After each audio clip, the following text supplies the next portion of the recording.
দূষিত শহরের মধ্যে আমাদের ঢাকা শহর র্যাঙ্কিংয়ে 1 নম্বরে 2 নম্বরে আছে। আপনারা জানেন বর্তমানে এখন ঘরের ভিতরে থাকা একটা দুষ্কর ব্যাপার হয়ে গেছে। এই সিটি কর্পোরেশনের যারা আছেন এরা খুব সুন্দরভাবে পরিষ্কার পরিচ্ছন্নভাবে কিন্তু রাস্তা ঝাড়ু দেয়। এই যে দেখেন কত সুন্দর করে ঝাড়ু দিচ্ছে। ঝাড়ু দেওয়ার পরে এই যে ময়লাগুলো রেখেছে, হ্যাঁ, এই ময়লাগুলো রাখার পরে যারা আবার অন্য টিম আসে নেয়, তো নেওয়ার সময় এই ধুলোগুলো আর নেয় না। এই যে আপনাদেরকে একটু দেখাই, এই যে ধুলোগুলো দেখেন, এই যে প্রচণ্ড ধুলো দেখছেন। এরা কী করে এই পাতাগুলো সুন্দর করে নিয়ে যায়, কিন্তু এই ধুলোগুলো সব থেকে যায়। এই ধুলোগুলো আবার গাড়িতে আবার পিষ্ট হয়ে মানুষের পায়ে পায়ে আবার নতুন করে রাস্তায় ছড়িয়ে যায়।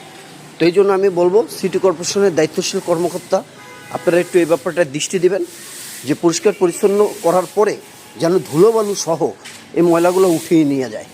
দেখেন প্রচণ্ড ধুলো, খেয়াল করছেন? এবং এরা খুব সুন্দরভাবে কিন্তু ঝাড়ু দেয়। রাস্তাটা দেখেন ক্লিন করে ঝাড়ু দেওয়া হয়েছে, কিন্তু ময়লা যারা নেয় তারা করে কি, ওই উপরের শুধু ময়লাগুলো নেয়, কিন্তু বালুগুলো ধুলোগুলো আর উঠায় নেয় না। তো এই তদারকি করবেন যাতে ধুলোগুলো আবার নতুন করে উঠায় নেয়। ধন্যবাদ সিটি কর্পোরেশনের সংশ্লিষ্ট সবাইকে এ ব্যাপারটা দৃষ্টি দেওয়ার জন্য। আসসালামু আলাইকুম ওয়া রাহমাতুল্লাহি ওয়া বারাকাতুহু।